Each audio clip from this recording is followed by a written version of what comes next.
What is going on, everybody? Welcome into the Inside the Burrow YouTube channel. I'm your host today, JJ Metz, and I'm joined alongside Richard Pereira. Richard, this is your fourth appearance on the podcast so far this season, but we are joined alongside a new member to the FAU Owl's Nest account in Robbie Lostella. Robbie, how's it going? Good, guys. It's a pleasure to be here. Happy to talk some FAU hoops today with you guys. We are so excited to have you on, and you do great coverage everywhere you do. How's it going for you today, Richard? Doing great, JJ. Happy to talk about conference play that is incoming for FAU basketball. Their first set of American Athletic Conference games starting Tuesday night against East Carolina. Can't wait to see it live in person. Yeah, I'm so excited too. I mean, it's a new era for FAU basketball, and in a new conference with a top, 17 team as the poll just went out. But obviously, FAU suffered a pretty bad loss on Saturday in Fort Myers to FGCU in a 72-68 game. This was a 9-point game at halftime. FAU kind of cut the lead, made it close, could have won it at the end. You had three chances to hit a three at the end. Some things really went wrong in that game. Robbie, can you talk about that game and what you think went wrong for FAU? Yeah, I mean, it started out early, right? We turned the ball over early, and that set us back a little bit. And then obviously it's been a recent trend struggling to score out of the gate. And it happened tonight that happened against FGCU, and then it stretched through to the second half as well. We weren't able to get that spark like we have had in some other games where you see, Brandon Weatherspoon come out and score 6 straight points to start the second half and put the other team to bed. We just didn't get that type of push. And FGCU, all hats off to them. Like Coach May said, they had all the answers. Anytime we were able to make a bit of a run, they were able to respond. And I think this is a good early season showing that any given night, any team can come out there and give you hard basketball, hard 60 minutes. It just didn't really work out. But I don't really think it's one to dwell on too much. There's learning opportunities from that, and I think they'll learn from it well.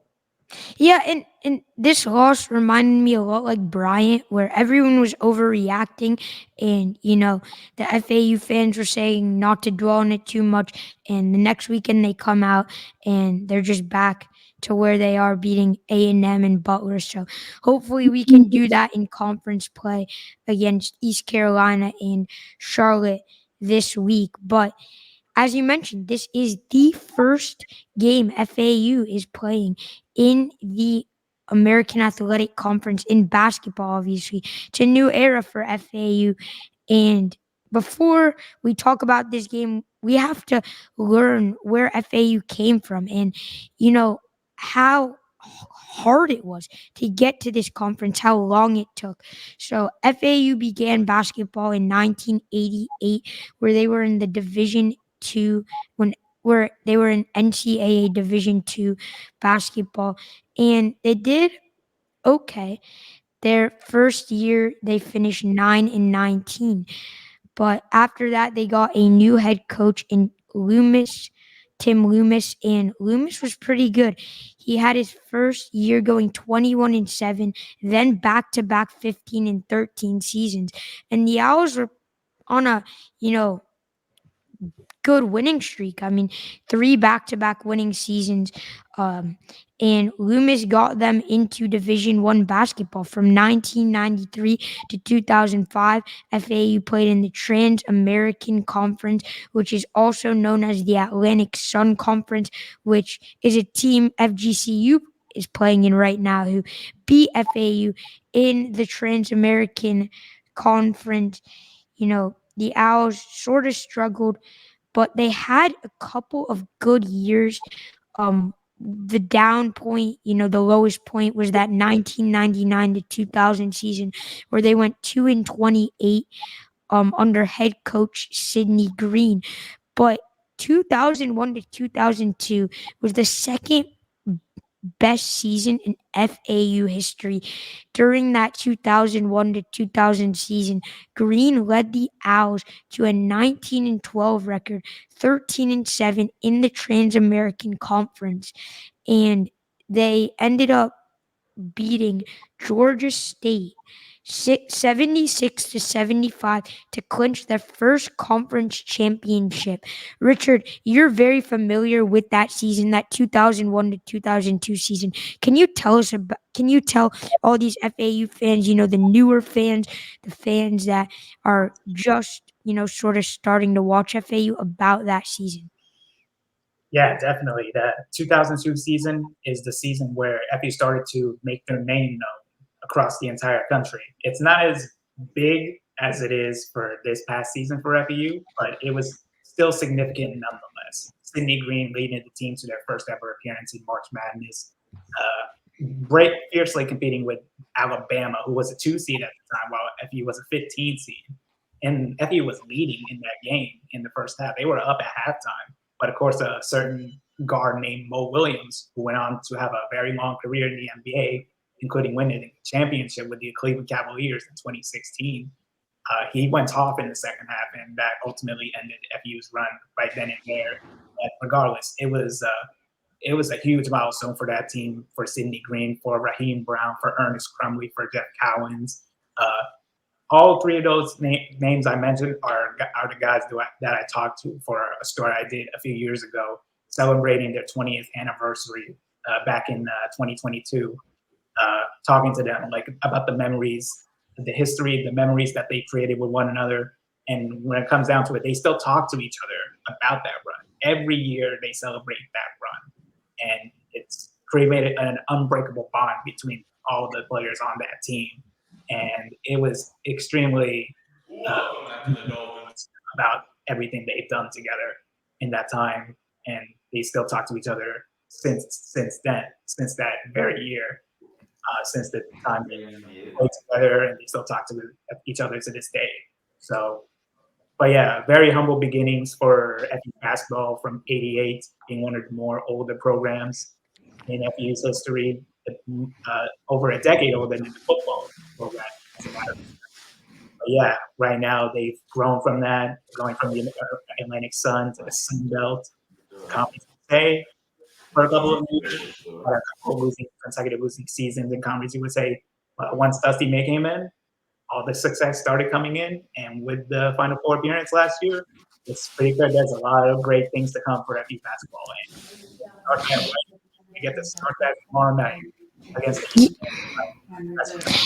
Yeah, and as you mentioned, that season was historic for FAU basketball, and they almost beat Alabama. It was a 86 to 78 final score in a close game where FAU was leading.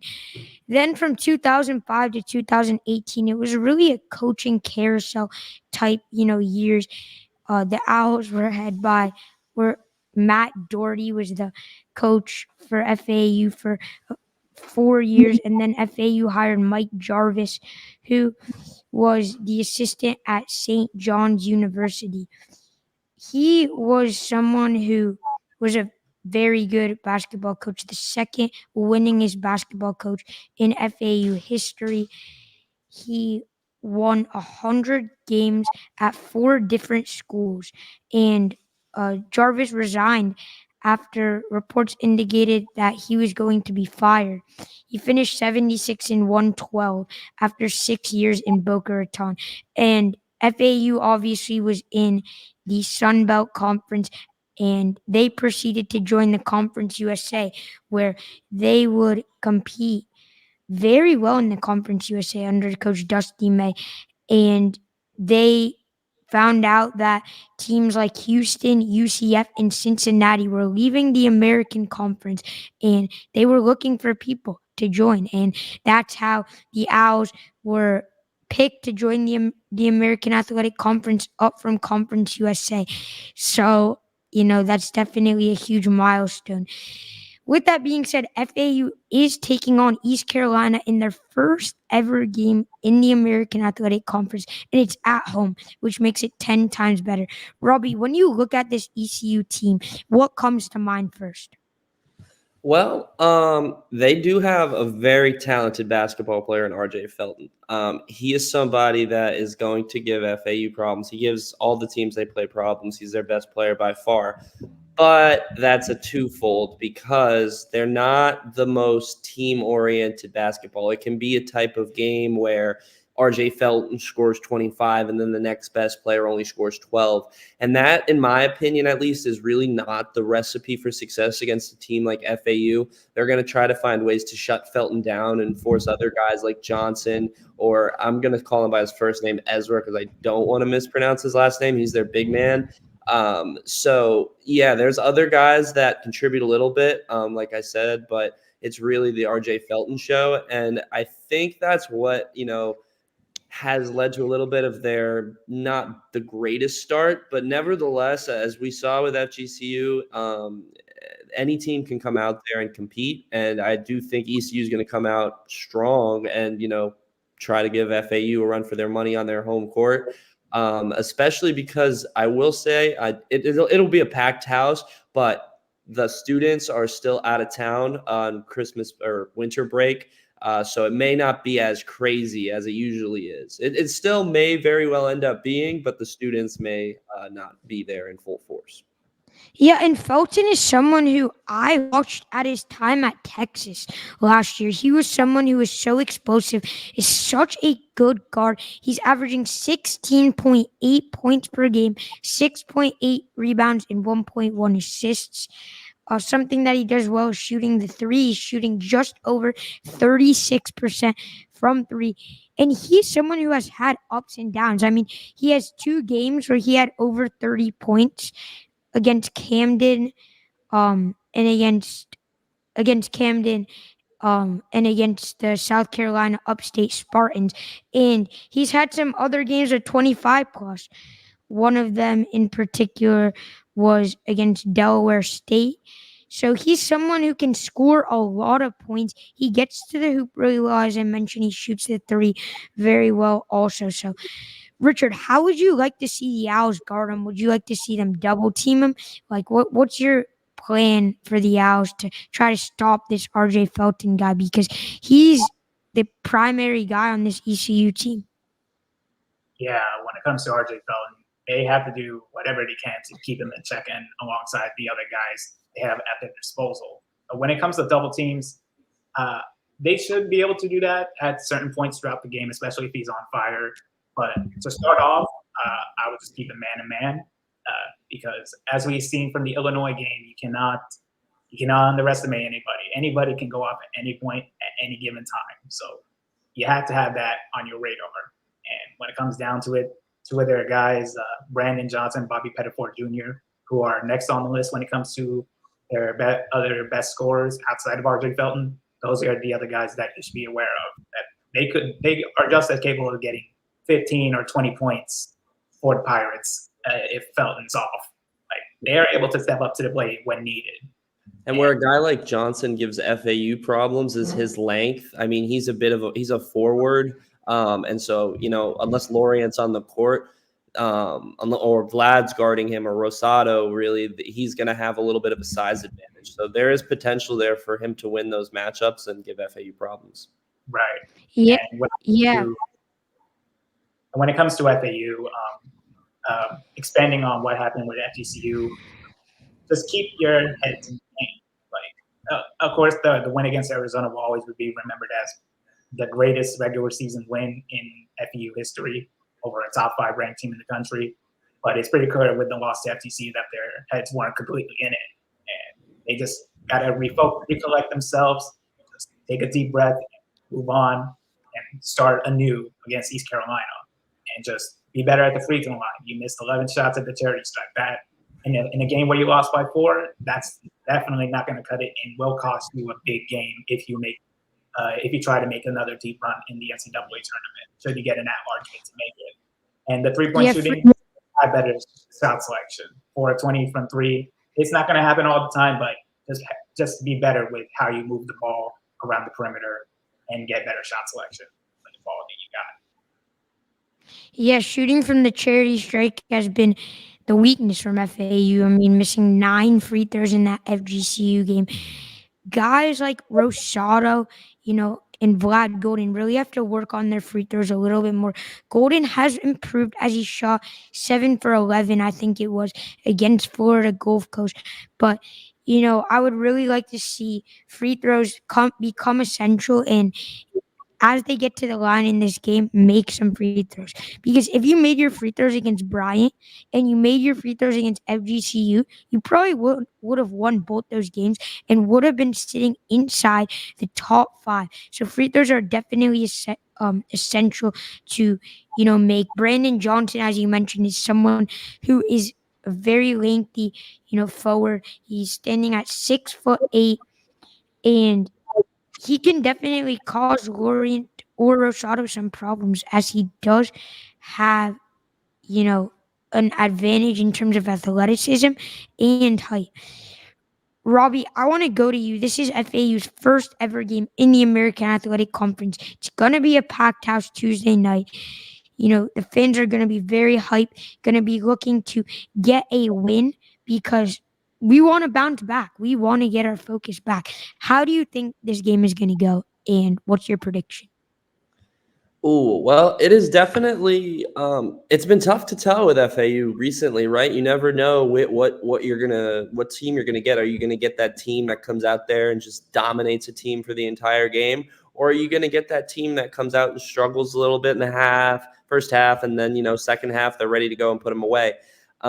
What I think is gonna happen this game, I do think it's gonna be a bounce back game for the team where we do see them, come out, I hope at least, come out fast, come out with energy, and really try to put ECU away early. Because you don't want to get into a dogfight in your first ever AAC game at home. You want to make the fans happy, at least, the best you can. And I do think Felton will give them some problems a little bit, but like I said earlier, they're going to find ways to stop him, and I just don't think ECU has the depth outside of him. If FAU is on to really compete, if we can get a solid performance from both John L. and Elijah, we haven't really seen that together from them in a while. I really think that's something important to watch for this game if we can see to get them two going. And if they are, it'll be a tough one for ECU, in my opinion.